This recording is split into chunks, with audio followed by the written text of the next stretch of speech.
அனைவருக்கும் வணக்கம். நான் பிரபாகரன், ஜோதிடர், சென்னை பேசுகிறேன்.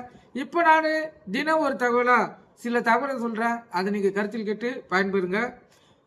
தாராள குணமுடையவராக யார் இருப்பார், அதை பற்றி தான் சொல்ல போகிறேன்.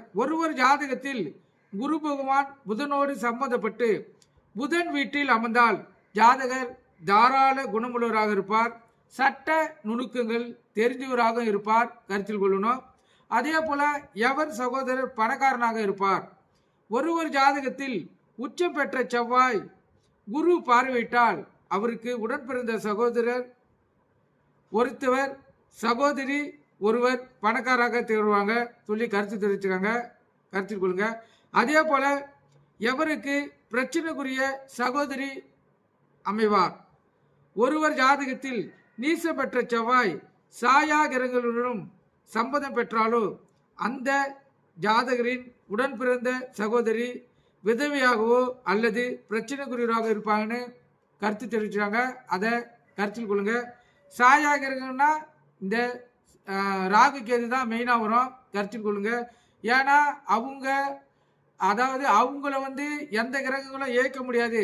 இவங்க எந்த வீட்டில் பெருக்கிறாங்களோ அவங்களுடைய ஆதிக்கத்தை இவங்க முழுசாக எடுத்துப்பாங்க. அதே போல ஒரு கிரகத்துக்கு இவங்க நட்சத்திர சாரம் கொடுத்திருந்தாலும் அதனுடைய ஆதிக்கத்தை முழுசாக எடுத்துப்பாங்க. இந்த கிரகங்கள் தான் மெயின் சாயா கிரகங்கள். அதை பற்றி தான் சொல்லியிருக்காங்க, கருத்தில் கொண்டு நீங்கள் பயன்பெறுங்க. எவருக்கு வாகன யோகம் உண்டு. ஒரு ஜாதகத்தில் சனியும் சுக்கிரனும் சேர்ந்திருந்தாலோ 7ஆம் பார்வை பார்த்து கொண்டாலோ அவர்களுக்கு வாகன யோகம் உண்டு, கருத்தில் கொள்ளணும். வாகனம் இல்லைன்னு சொல்லி கவலைப்படாதீங்க. உங்களுடைய ஜாதகத்தில் சனியும் சுக்கிரனும் சேர்ந்து இருக்கிறாங்களா, இல்லை 7ஆம் பார்வையாக பார்த்துக்கிறாங்களா, இல்லை சனி 3ஆம் பார்வையாக சுக்கிரனை பார்க்குறாரா, இல்லை சுக்கிரன் 7ஆம் பார்வையாக சனியை பார்க்குறான்னு பார்த்தீங்கன்னா கண்டிப்பாக உங்களுக்கு என்ன வாங்கணும்னு தோணுதோ அந்த வாகனத்தை வாங்கிடுவீங்க, கருத்தில் கொண்டு நீங்கள் பயன்பெறுங்க.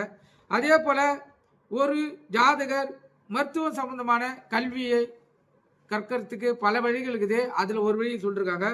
ஒரு ஜாதகத்தில் புதன் கன்னி விருச்சிகம் மீனம் ஆகிய வீடுகளில் சம்பதம் பெற்றால் அந்த ஜாதகர் மருத்துவ சம்பந்தமான கல்வி கற்பார்னு சொல்லியிருக்காங்க, கருத்தில் கொள்ளுங்க.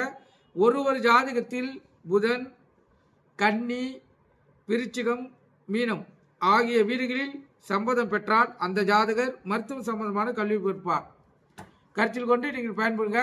கல்விக்கு முழுக்க புதன் கிரகம் தான் மெயின். ஆரம்ப கல்வியாக இருந்தாலும் உயர்கல்வியாக இருந்தாலும் கருத்தில் கொள்ளுங்க. அப்புறமா தான் குரு. நன்றி, வணக்கம்.